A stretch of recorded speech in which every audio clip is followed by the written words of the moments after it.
পুরী কাজ এটা করতে হবে একটা শনিবারের দিন রাত্রের বেলা করবেন, অন্ধকারে করলে সবচেয়ে ভালো। রাত্রের বেলা 10টা থেকে 11টার ভিতরে এই তাবিজটা করে শেষ করবেন। শেষ করার জন্য এটা কি করতে হবে, আপনাকে ওই সময় একটা শ্মশানে যাইতে হবে। শ্মশানের জায়গায় চিতা সে জায়গায় যাইতে হবে।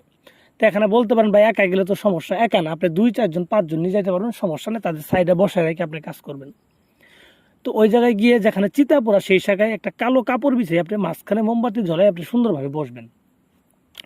বসার পরে আপনার শরীরে সুগন্ধি লাগাবেন, ঠিক আছে? সুগন্ধি লাগানোর পরে চতুর্পাশে গোলাপ জল ছিটাই দিবেন, আর আগরবাতি ধরাবেন, সুগন্ধি আগরবাতি ধরাবেন। ধরানোর পর মুখের ভিতরে মিষ্টি জাতীয় কিছু মধু অথবা বা চকলেট, মিষ্টি চকলেট বা চিনি এগুলো মুখে দিবেন, দিয়ে তাবিজ লেখা শুরু করবেন। তো তাবিজটা তাহলে কার মধ্যে লিখবেন? তাবিজটা লিখবেন আপনি যে ব্যক্তির জন্য করবেন তার ব্যবহার করা কাপড় উপরে লিখবেন। যদি কাপড় না থাকে তাহলে সাইডে রাখেন, কাপড় না রাখলে আপনি বাজার থেকে নতুন কাপড় কিনে নেবেন তার উদ্দেশ্য করে, মানে যার জন্য করবেন তার উদ্দেশ্য করে আপনি 12 গিরা কাপড় কিনে নেবেন। 12 গিরা কাপড় কিনে নেওয়ার পরে সেই কাপড়টা, ঠিক আছে, 2টা টুকরা করবেন। টুকরা করার পরে ছোটো 2টা টুকরা করবেন, বাকিটুকু রেখে দিবেন। তো 2টা টুকরা করার পরে এই তাবিজটা আপনি কাপড় উপরে লিখবেন।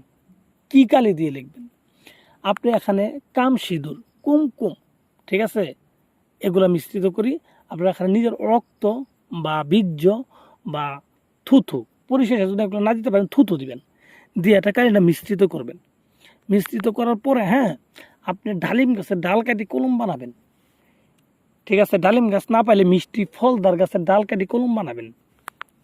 কলম বানানোর পরে সেই কলম ধারা এই সাদা কাপড় উপর আপনি লিখবেন। এই তাবিজটা 2টা তাবিজ লিখবেন। লিখার পরে যার জন্য করতেছেন, ছেলে হোক মেয়ে হোক, যার জন্য করতেছেন তার নাম, তার বাবার নাম লিখবেন, ঠিক আছে, ছেলের ক্ষেত্রে, এবং তারপর আপনার নাম, আপনার মায়ের নাম লিখবেন মেয়ে যদি করেন।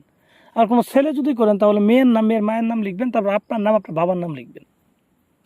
এইভাবে নামগুলো সুন্দরভাবে লিখে দেবেন 2টা তাবিজেই। লিখে দেওয়ার পরে তাবিজটাকে সুন্দর করে আপনি পেঁচাবেন, পেঁচায় সুগন্ধি তেলের মাঝে চুবাবেন। চুবানোর পরে আপনি মোমের আলোতে, মোমের আলো, অন্য কোনো আলোতে হবে না, মোমের বাতিতে, মোমের আলোতে এই তাবিজগুলা পুরবেন, একটা একটা করে পুরবেন।